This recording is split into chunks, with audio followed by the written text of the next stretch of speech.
नमस्कार दोस्तों। मैं हूं टीएचडी हॉरर डायरी से और एक बार फिर से आपका स्वागत है डर की इस अनकही दुनिया में।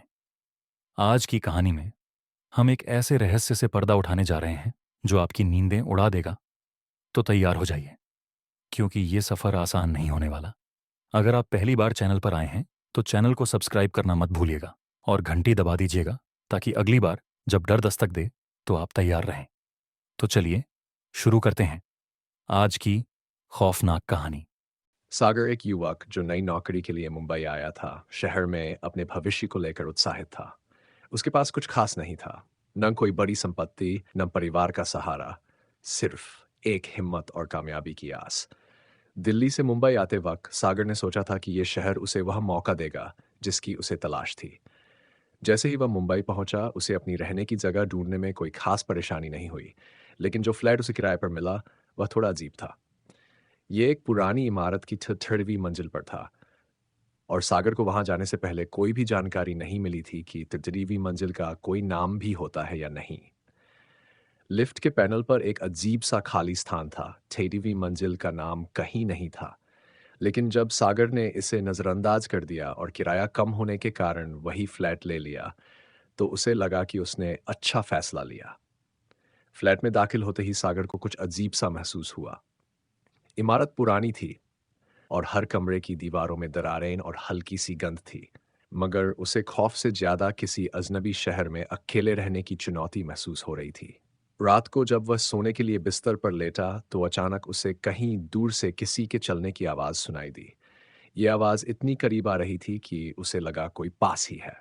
पहले तो सागर ने सोचा कि शायद किसी और फ्लैट से आवाज आ रही हो, लेकिन जब वह चुपचाप लेटा तो उस आवाज ने उसे और भी डराया। वह कुछ सोच ही नहीं पाया और जल्दी से अपनी आंखें बंद कर ली, ताकि वह आवाज उसे परेशान न करे। लेकिन हर रात यही सिलसिला चलता रहा। धीरे धीरे वह आवाज उसकी रातों का हिस्सा बन गई। शुरुआत में उसे लगा कि वह भ्रमित हो रहा है, लेकिन फिर उसे समझ में आया कि हर रात उस आवाज का मिलना कोई संयोग नहीं हो सकता था।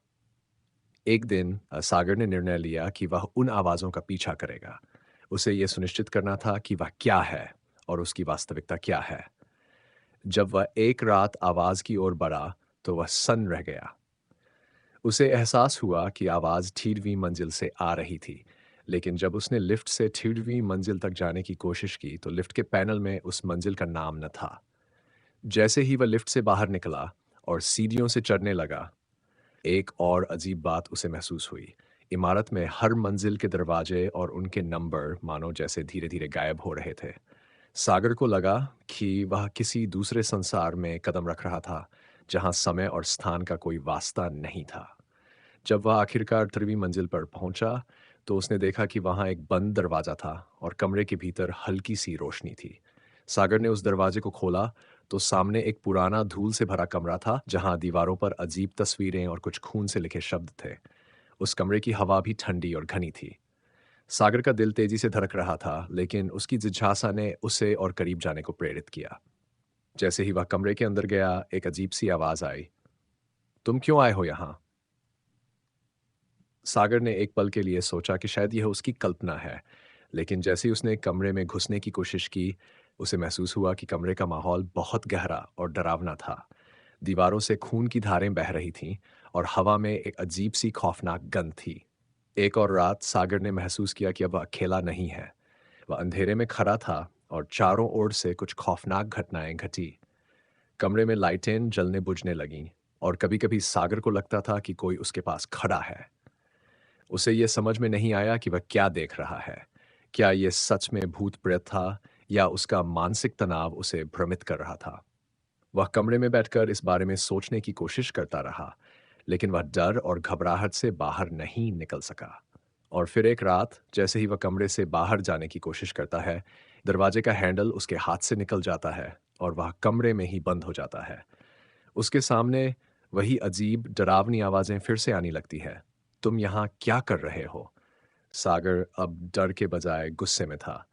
वह सोचता था कि उसे अपनी सुरक्षा के लिए इस फ्लैट से बाहर निकलना होगा, लेकिन हर बार वह कोशिश करता, तात कुछ न कुछ खौफनाक घटता और वह हर बार और भी भयभीत हो जाता। इस दौरान सागर ने आसपास के लोगों से भी इस फ्लैट के बारे में पूछताछ की। उसे पता चला कि पहले यहाँ जो भी लोग रहे थे, वे सभी बिना किसी स्पष्ट कारण के गायब हो गए थे। कुछ ने कहा कि उन्होंने रातों-रात घर छोड़ दिया, जबकि दूसरों का कहना था कि वे कभी लौटे ही नहीं। एक पुराने किराएदार ने उसे बताया कि इमारत की 30वीं मंजिल की कई डरावनी कहानियां हैं और वह भी उन कहानियों का हिस्सा बन चुका था। हर रात कमरे में वही अजीब घटनाएं घटती थीं और सागर को यह एहसास होने लगा था कि वह भी इस खौफनाक रहस्य का हिस्सा बन गया है। वह अब और भी अधिक डरा हुआ था, लेकिन इस सब के बीच उसकी एकमात्र चिंता यही थी कि वह इस फ्लैट से निकल पाएगा या नहीं। एक दिन सागर ने फैसला किया कि वह फ्लैट छोड़ देगा, लेकिन जब उसने फ्लैट से बाहर निकलने की कोशिश की, तो उस दिन उसे एक और अनजाना राज सामने आया। वह जो 18वीं मंजिल थी, वह कभी वास्तविक नहीं थी। वह मानो किसी दूसरे संसार से जुड़ी हुई थी, जहां लोग आत्मा की तरह फंसे हुए थे। और फिर एक दिन सागर को वह घबराहट और डर महसूस हुआ, जब उसे लगा कि वह अब बाहर नहीं निकल सकता। वह सिर्फ एक और आत्मा बनकर उस कमरे में बंद रह जाएगा। और यही उसकी नियति थी।